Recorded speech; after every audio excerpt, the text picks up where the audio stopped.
नमस्कार प्यारे बच्चों, स्वागत है आप लोगों का रोशन साई स्टडी पॉइंट पे।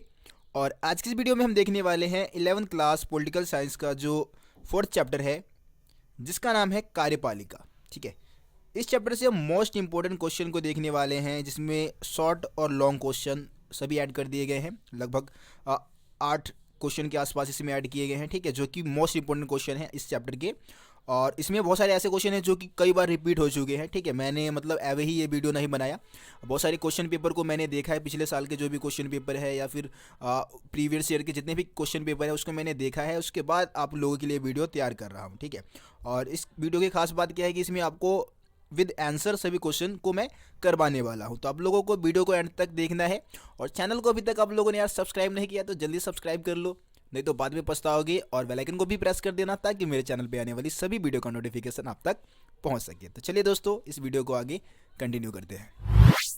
दोस्तों, पहला क्वेश्चन दिया गया है, कार्यपालिका किसे कहते हैं। कार्यपालिका से आप क्या समझते हैं, तो आपको पता है भाई, कार्यपालिका क्या है, सरकार का वह अंग है ना। सरकार का वह अंग है जो क्या करता है, विभिन्न नियमों को लागू करता है और प्रशासन से जुड़े हुए जो भी काम है वो करता है। उसको हम क्या कहते हैं, कार्यपालिका कहते हैं।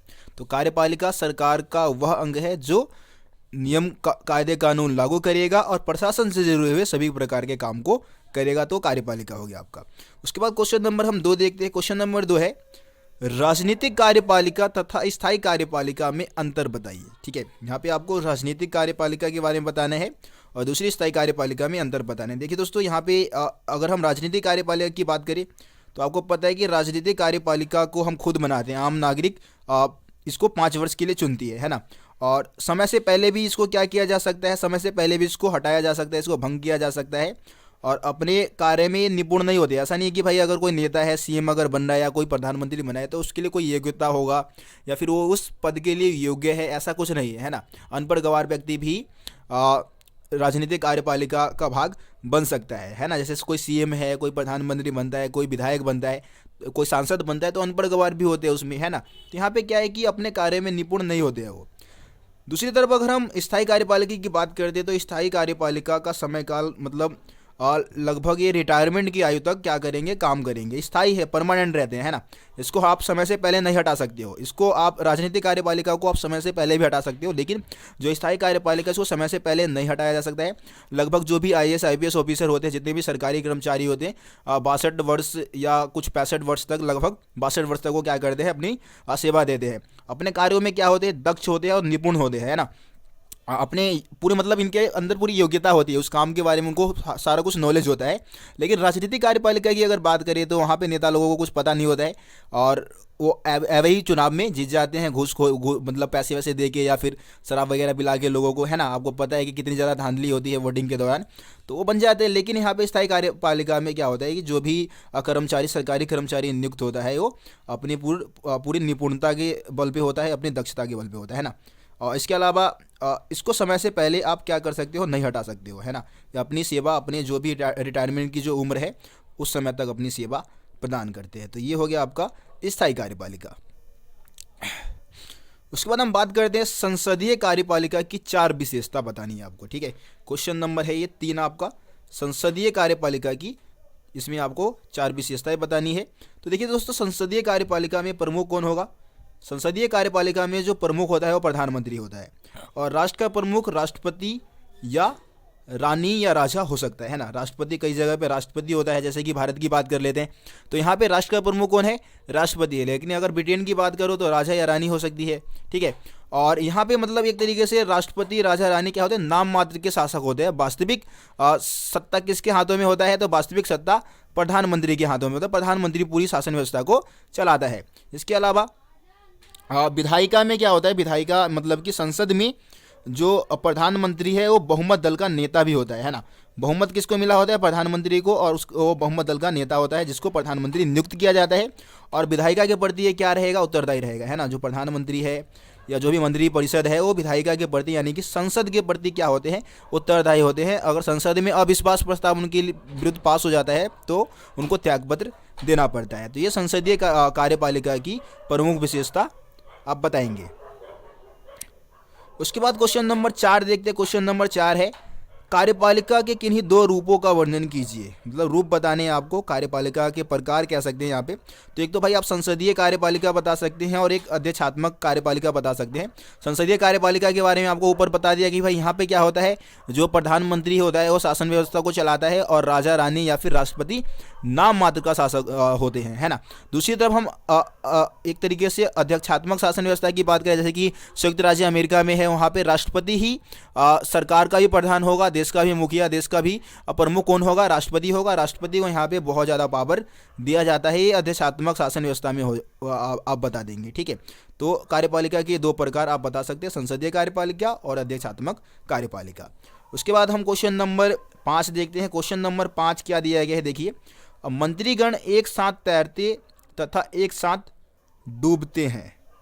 इस कथन का क्या अर्थ है कि मंत्रीगण, जितने भी मंत्री लोग होते हैं, जैसे कि आप मतलब मंत्री परिषद या मंत्रिमंडल जब बनाया जाता है, तो इसमें आपका कहने का मतलब ये है कि मंत्रीगण एक साथ तैरते एक साथ डूबते हैं। यहाँ पे एक तरीके से संसद की बात की जा रही है। संसद में जो भी कई बार प्रश्नकाल होता है, शून्यकाल होता है, तो वहाँ पे जो भी मतलब जो भी पार्टी सत्ता में है ना, उनसे एक सवाल जवाब किए जाते हैं। जो भी काम वो कर रही है उसको लेकर सवाल जवाब किए जाते हैं।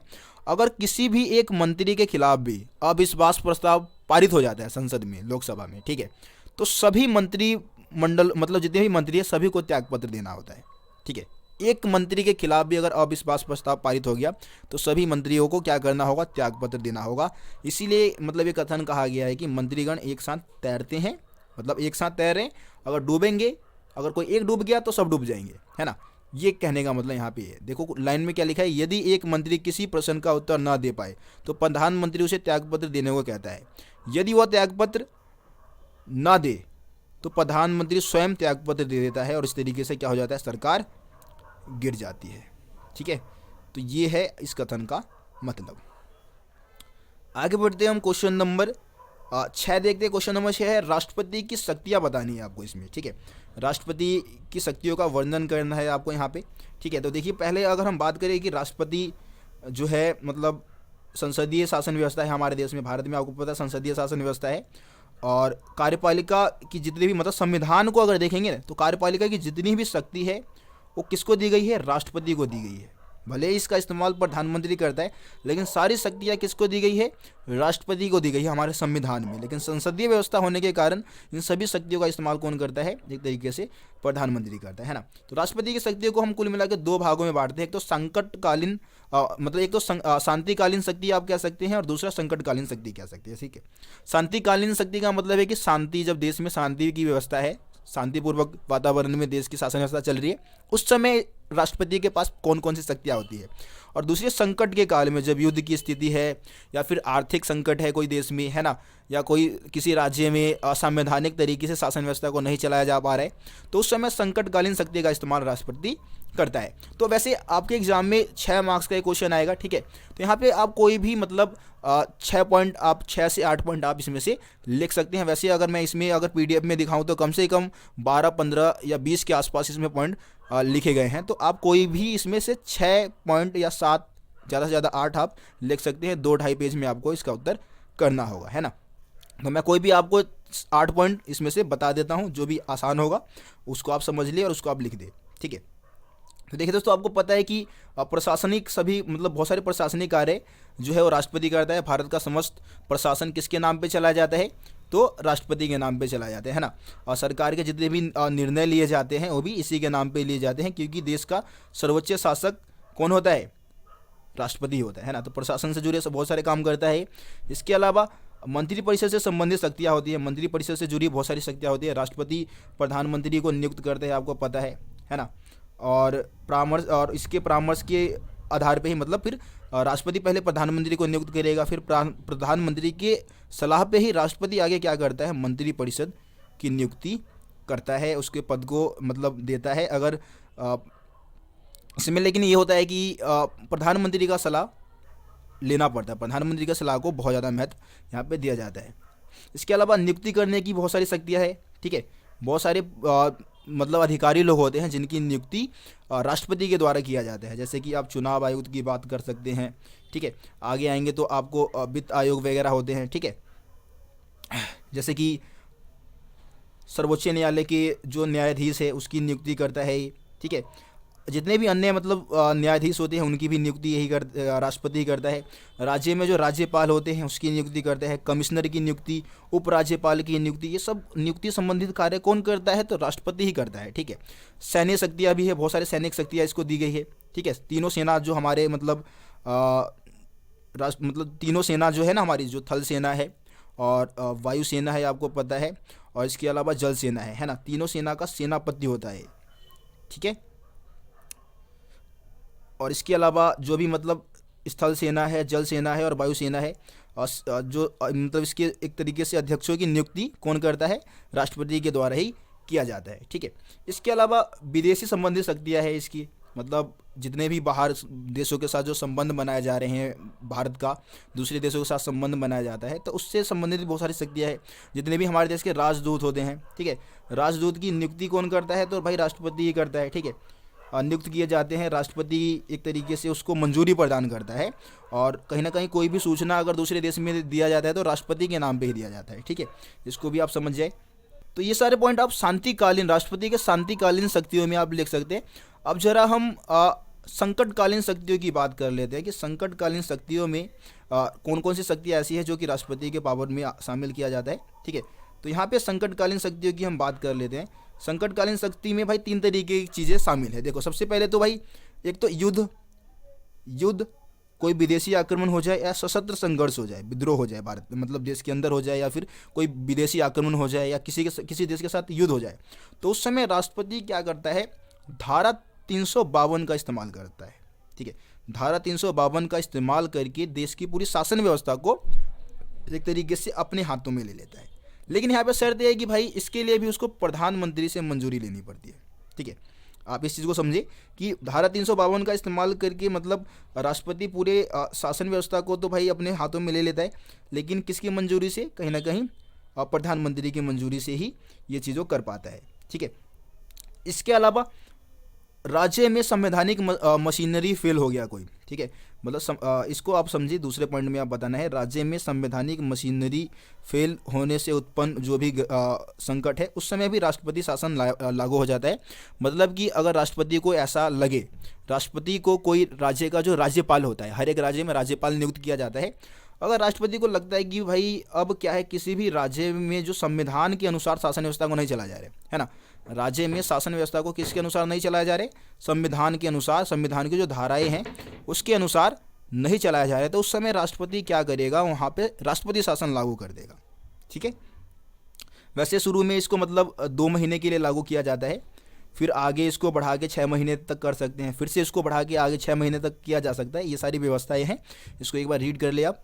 इसके अलावा तीसरा है आर्थिक संकट के समय उत्पन्न स्थिति। कोई भी आर्थिक संकट जैसे कि भूखमरी है ना, या कोई वित्तीय संकट आ जाए, देश बिल्कुल दिवालिया की स्थिति में आ जाए, बिल्कुल कर्ज में डूब जाए देश, उस समय भी राष्ट्रपति शासन यहाँ पे लागू हो सकता है। धारा कौन सा लगेगा, मतलब अनुच्छेद कौन से?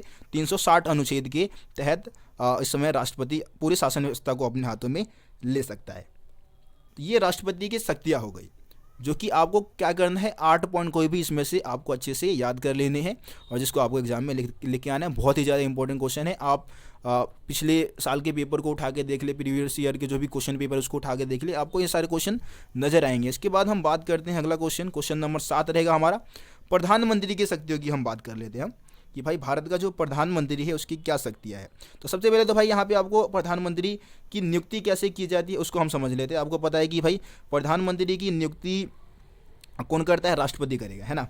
राष्ट्रपति करता है। जो जिसको भी लोकसभा की जो चुनाव होता है हमारे देश में, तो लोकसभा के चुनाव में जिसको भी क्या मिलेगा? बहुमत दल का जो नेता होगा, है ना, बहुमत दल का नेता होगा, उसको राष्ट्रपति नियुक्त करेगा। कौन?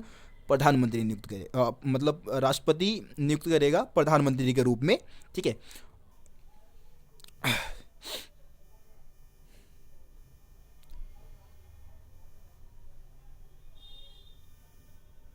अगर अवधि की बात करें भाई, कितने साल तक शासन करता है प्रधानमंत्री, आपको पता है भाई प्रधानमंत्री का जो शासन का कार्यकाल होता है वो 5 वर्षों के लिए होता है, लेकिन इसको बीच में भी एक तरीके से भंग किया जा सकता है अगर अविश्वास प्रस्ताव पारित हो जाए उस दल के खिलाफ, है ना, या किसी मंत्री के खिलाफ, तो उस समय क्या होता है, एक तरीके से भंग किया जा सकता है, राष्ट्रपति का जो शासनकाल है वो शासन का जो समय है वो खत्म हो जाता है। ठीक है, उसके बाद हम बात करते हैं कि यार राष्ट्रपति के कार्य क्या है, राष्ट्रपति कौन कौन से कार्य करता है। तो देखो, मंत्रिमंडल का क्या होता है, नेता होता है। आपको पता है कि सभी मंत्री मतलब इसी की बात को मानते हैं। प्रधानमंत्री जब चाहे मंत्रिमंडल को क्या कर सकता है, नष्ट कर सकता है ना। और मंत्रिमंडल अस्तित्व में तभी रहता है जब प्रधानमंत्री बना हुआ है, प्रधानमंत्री है तभी एक तरीके से अस्तित्व में है मंत्रिमंडल। अगर प्रधानमंत्री का पद खत्म हो जाता है तो ये मंत्रिमंडल भी क्या हो जाती है, पूरी तरीके से खत्म हो जाती है। ठीक है, प्रधानमंत्री मंत्रिपरिषद का निर्माण करते हैं। आपको पता है जितने भी मंत्रिपरिषद मतलब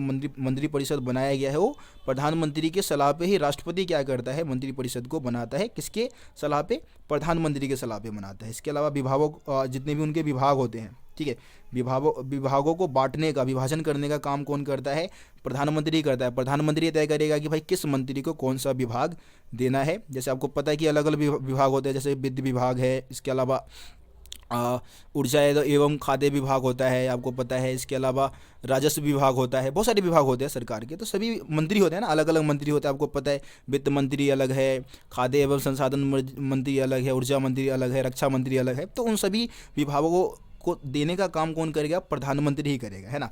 इसके अलावा प्रधानमंत्री मंत्रिमंडल का क्या है, सभापति है। सबसे मेन मंत्रिमंडल में सबसे मेन कौन है, सभा मतलब एक तरीके से प्रधानमंत्री होता है। ठीक है, इसके अलावा दोस्तों राष्ट्रपति तथा मंत्रिमंडल में क्या करता है, कड़ी का काम करता है, बीच में मतलब बीच की भूमिका निभाने का काम करता है। जो भी परिषद है मतलब मंत्रिमंडल है और जो राष्ट्रपति है उसके बीच में मध्य की भूमिका निभाता है। और जो भी फैसले होते हैं मंत्रिमंडल के, मंत्रिपरिषद के जो भी फैसले हैं वो राष्ट्रपति तक पहुँचाने का काम कौन करेगा, राष्ट्रपति को सूचित करने का काम कौन करता है, तो प्रधानमंत्री करता है।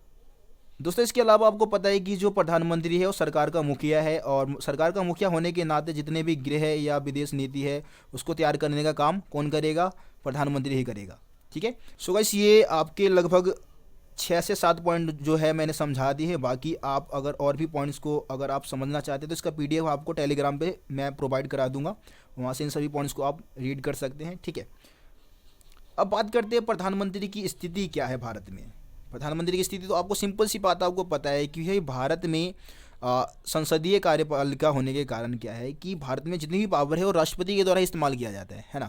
आपको पता है अम्बेडकर जी ने एक बात कही थी कि अगर हम अमेरिकी राष्ट्रपति की बात करें और भारत के अगर हम प्रधानमंत्री की बात करें तो भारत का प्रधानमंत्री और अमेरिका का राष्ट्रपति मतलब पावर यूज करने के मामले में एक बराबर है। ठीक है, मतलब आपको पता है कि राष्ट्रपति अमेरिका में सबसे ज़्यादा पावरफुल होता है, उसी तरीके से हमारे देश में प्रधानमंत्री क्या है, सबसे ज़्यादा पावरफुल है। अब कई लोग बताते हैं कि भाई भारत में प्रधानमंत्री इतना ज़्यादा पावरफुल है कि वो तानाशाह बन सकता है। तानाशाह मतलब कि पूरी शक्ति अपने हाथों में ले सकता है, लेकिन वास्तव में ऐसा नहीं है। हमारे देश में संसदीय शासन प्रणाली होने के कारण राष्ट्रपति कभी भी अपने पद का गलत इस्तेमाल नहीं कर सकता है, निरंकुश नहीं हो सकता है ना। निरंकुश मतलब पूरी शासन व्यवस्था को अपने हाथों में नहीं ले सकता है, क्योंकि भारत में क्या है, इसके ऊपर राष्ट्रपति के ऊपर संसद का नियंत्रण होता है। संसद के प्रति क्या है, वो हमेशा उत्तरदायी होता है। इसके अलावा जनता अगर ऐसा करने की कोशिश करेगा तो भाई जनता अगले चुनाव, अगर चुनाव होगा तो अगले चुनाव में उसको जाहिर सी बात है हरा देगी, है ना, उसको सत्ता में आने नहीं देगी। जैसे कि इंदिरा गांधी के समय काल में 1975 में हुआ था ऐसा। ठीक है, 1975 में इंदिरा गांधी जी ने क्या किया था, आपातकाल की घोषणा कर दी थी, पूरी पावर अपने हाथों में ले ली थी। और जब अगले मतलब कुछ साल बाद 1977 के आसपास चुनाव हुआ तो उस चुनाव में इंदिरा गांधी को हार का सामना करना पड़ गया था। ठीक है, इसके अलावा विरोधी दल है भाई हमारे देश में, आपको पता है विरोधी दल जो है हमेशा सरकार की गलत नीतियों की आलोचना करती है, कभी भी उसको निरंकुश होने ही नहीं देगी। पहली बात तो भाई जो विरोधी दल है बहुत ज़्यादा पावरफुल है हमारे देश के विरोधी दल, है कि नहीं। और एक तरीके से प्रधानमंत्री के पद को कभी भी निरंकुश, प्रधानमंत्री को कभी भी निरंकुश नहीं होने देगी। तो ये प्रधानमंत्री की स्थिति है। ठीक है, आप लोगों को किसी भी क्वेश्चन में कोई भी डाउट हो तो आप मेरे को कमेंट में बता सकते हैं। और इसके अलावा नेक्स्ट वीडियो आप किस टॉपिक पे चाहते हैं वो भी मेरे को कमेंट में आप ज़रूर बताएं। ठीक है, और मिलते हैं फिर आप लोगों से अगली वीडियो में, तब तक के लिए जय हिंद, जय भारत।